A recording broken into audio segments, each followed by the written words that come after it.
بسم اللہ الرحمن الرحیم۔ صرف 5 منٹ کا مدرسہ قرآن و حدیث کی روشنی میں۔ 9 صفر المظفر۔ نمبر 1، اسلامی تاریخ۔ قوم بنی اسرائیل۔ بنی اسرائیل کا لفظ قرآن کریم میں تقریباً 40 مرتبہ آیا ہے۔ اسرائیل حضرت یعقوب علیہ السلام کا دوسرا نام ہے۔ ان کے 12 فرزندوں سے جو نسل چلی انہیں بنی اسرائیل کہا جاتا ہے۔ ان کا مذہب یہودیت ہے۔ مذہبی و قومی اعتبار سے تاریخ میں ان کی بڑی اہمیت ہے۔ تقریباً 2000 سال تک ان کے اندر انبیاء و مرسلین پیدا ہوتے رہے اور دنیاوی ترقیاں بھی انہی صدیوں تک حاصل رہیں۔ حضرت داؤد و سلیمان علیہم السلام جیسے اللہ کے رسول اور عظیم سلطنت و حکومت والے بادشاہ، اور حضرت یوسف علیہ السلام جیسے جلیل القدر نبی اور شاہ مصر اسی قوم میں پیدا ہوئے۔ دین اسلام کے ظاہر ہونے تک یہ لوگ اپنے وطن ملک شام سے نکل کر عراق، مصر، حجاز اور ان کے اطراف میں پھیل چکے تھے۔ خاص طور پر مدینہ منورہ کے ارد گرد ان کی آبادیاں تھیں۔ یہ لوگ بڑے مالدار اور تجارت میں ماہر سمجھے جاتے تھے۔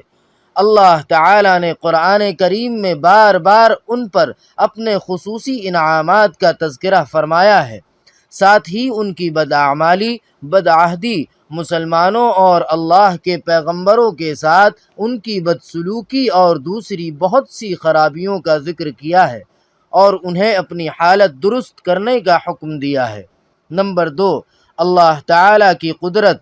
زمین کے خزانے۔ اللہ تعالیٰ نے زمین کے اندر بے شمار خزانے پیدا فرمائے جن سے ہماری بہت سی ضرورتیں پوری ہوتی ہیں۔ کہیں زمین سے مختلف قسم کے رنگ برنگی قیمتی پتھر نکلتے ہیں جن کو ہم اپنے گھروں میں استعمال کرتے ہیں۔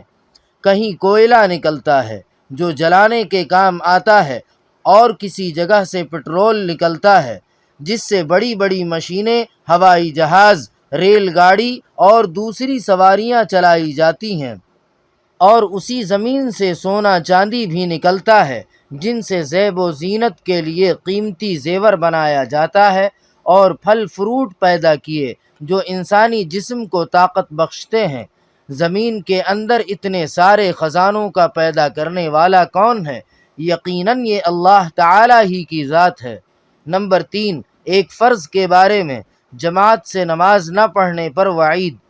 حضرت عبداللہ بن عباس رضی اللہ تعالی عنہ سے کسی نے پوچھا کہ ایک شخص دن بھر روزہ رکھتا ہے اور رات بھر نفلیں پڑھتا ہے مگر جمعہ اور جماعت میں شریک نہیں ہوتا، اس کے متعلق کیا حکم ہے؟ انہوں نے فرمایا وہ شخص جہنمی ہے۔ نمبر 4، ایک سنت کے بارے میں۔ پانی پینے کا سنت طریقہ۔ حضرت ابو ہریرہ رضی اللہ تعالی عنہ بیان کرتے ہیں کہ رسول اللہ صلی اللہ علیہ وسلم 3 سانس میں پانی پیتے۔ جب برتن منہ سے لگاتے تو بسم اللہ پڑھتے، اور جب دور کرتے تو الحمدللہ کہتے۔ اس طرح 3 مرتبہ کرتے۔ نمبر 5، ایک اہم عمل کی فضیلت۔ استغفار کرنا۔ رسول اللہ صلی اللہ علیہ وسلم نے فرمایا دلوں میں گناہوں کی وجہ سے ایک قسم کا زنگ لگ جاتا ہے جیسے تانبے کو لگ جاتا ہے، اور اس کی صفائی استغفار ہے۔ نمبر 6، ایک گناہ کے بارے میں۔ شہید کو بھی قرض ادا کرنا ہوگا۔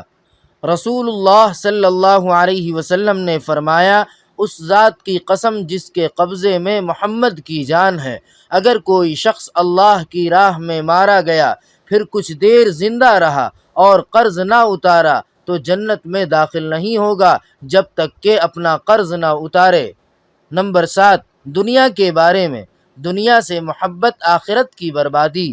رسول اللہ صلی اللہ علیہ وسلم نے فرمایا جس نے اپنی دنیا سے محبت کی اس نے اپنی آخرت کا نقصان کیا، اور جس نے آخرت سے محبت کی اس نے اپنی دنیا کا نقصان کیا۔ تو تم لوگ باقی رہنے والی آخرت کو ختم ہونے والی دنیا پر ترجیح دو۔ نمبر 8، آخرت کے بارے میں۔ اللہ کے ولی کی کامیابی۔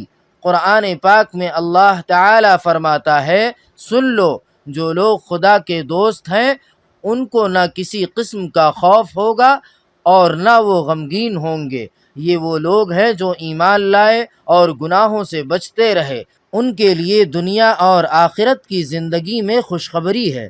نمبر 9، طب نبوی سے علاج، زہر اور جادو سے حفاظت۔ رسول اللہ صلی اللہ علیہ وسلم نے فرمایا، جو شخص صبح صبح بغیر کچھ کھائے پیے مدینہ کی 7 عجوہ کھجوریں استعمال کر لے، اس کو نہ تو اس دن زہر سے نقصان ہوگا اور نہ جادو کا اثر ہوگا۔ نمبر 10، قرآن پاک کی نصیحت۔ قرآن پاک میں اللہ تعالی فرماتا ہے، تم سب اللہ تعالی کی عبادت کرو، اس کے ساتھ کسی کو شریک نہ کرو۔ ماں باپ، رشتہ داروں، یتیموں، مسکینوں، قریبی پڑوسیوں اور دور کے پڑوسیوں، پاس بیٹھنے والوں، مسافروں اور جو لوگ تمہارے ماتحت ہوں، سب کے ساتھ حسن سلوک کرو۔ سبحان ربک رب العزت عما یصفون وسلام علی المرسلین والحمد للہ رب العالمین۔